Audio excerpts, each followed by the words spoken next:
Em janeiro de 2023 eu gravei um conteúdo aqui no canal em que eu projetava as alterações da Lei Rouanet que estavam por vir.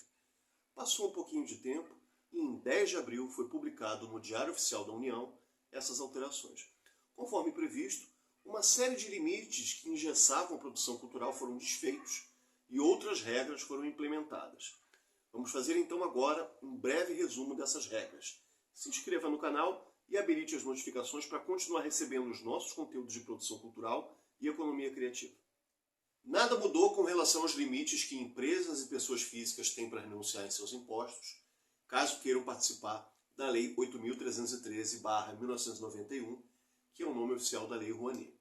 Empresas de lucro real podem abater até 4% do imposto a pagar, assim como pessoas físicas que fazem a declaração anual no modo completo podem renunciar até 6% do que pagarão à Receita Federal. Tanto empresas como pessoas físicas têm a liberdade de escolher qual projeto apoiar dentre os que estão habilitados a captar. Proponentes iniciantes que nunca captaram ou ainda não possuem um extenso portfólio de atuação cultural podem inscrever projetos desde que não ultrapassem o orçamento de R$200 mil. Então vamos detalhar agora quem é que pode participar da Lei Rouanet e quais os seus limites de captação. Começando por MEI e pessoa física que possuem regras e limites idênticos. Nesse formato, é possível inscrever na plataforma até 4 projetos paralelos, desde que não ultrapassando o limite de R$1 milhão. Mas vem cá, como é que eu posso captar R$1 milhão pelo MEI se o meu limite anual atualmente é de R$81 mil? É porque, na verdade, trata-se de um dinheiro público cujo proponente apenas administra. Só vai interferir na movimentação financeira do seu MEI as linhas de orçamento que pagarem serviços específicos do proponente, como cachês e remuneração administrativa, sempre com documentos fiscais comprobatórios. Formatos de microempresa do Simples, como as Eireles e as ME, podem trabalhar em até 8 projetos paralelos, desde que não ultrapasse a soma de recursos de R$6 milhões. Os demais formatos de CNPJ, aquelas que são um degrau a mais em relação às micros, podem manter até 16 projetos paralelos, somando até R$10 milhões. Projetos paralelos são aqueles que fizeram a captação, que estão em período de realização ou que ainda não finalizaram a sua prestação de contas. Cada projeto pode captar até R$1 milhão, menos alguns formatos específicos que podem captar sem limites. São eles os planos anuais e plurianuais, os projetos que trabalham com patrimônio tombado e projetos de construção ou manutenção de museus, centros culturais ou teatros. E existem limites especiais para determinados tipos de projetos.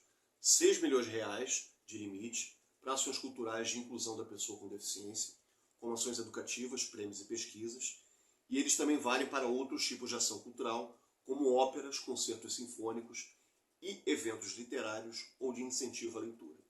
Além de R$10 milhões de limite para o teatro musical, aqueles com o formato que lembra os espetáculos da Broadway e que se destacam bastante na cena teatral do Rio e principalmente de São Paulo.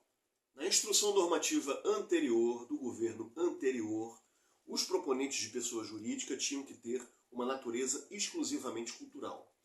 Isso excluía da ferramenta, por exemplo, quase todas as entidades do terceiro setor, como associações e cooperativas. Agora, isso acabou.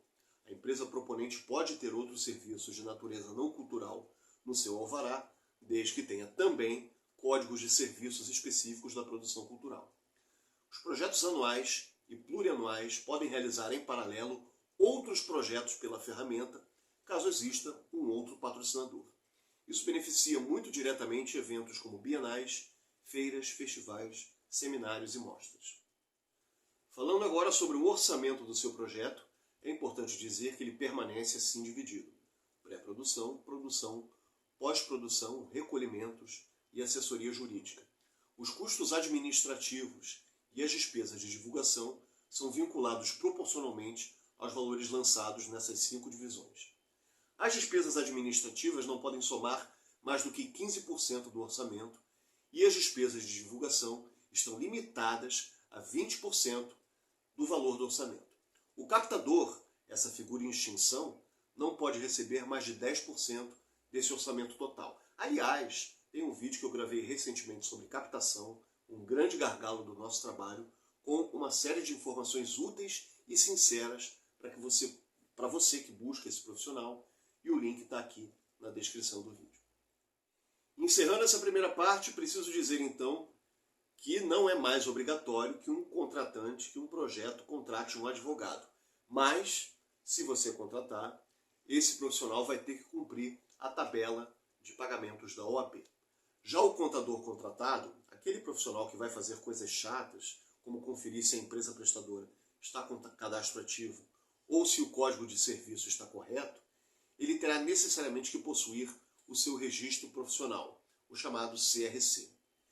Essas são as primeiras informações sobre as mudanças na Lei Rouanet. No próximo vídeo eu vou tratar sobre limites de cachês e democratização de acesso. Deixe o seu like se você gostou dessa informação, compartilhe esse conteúdo e faça a sua inscrição se ainda não fez. Grande abraço e até lá!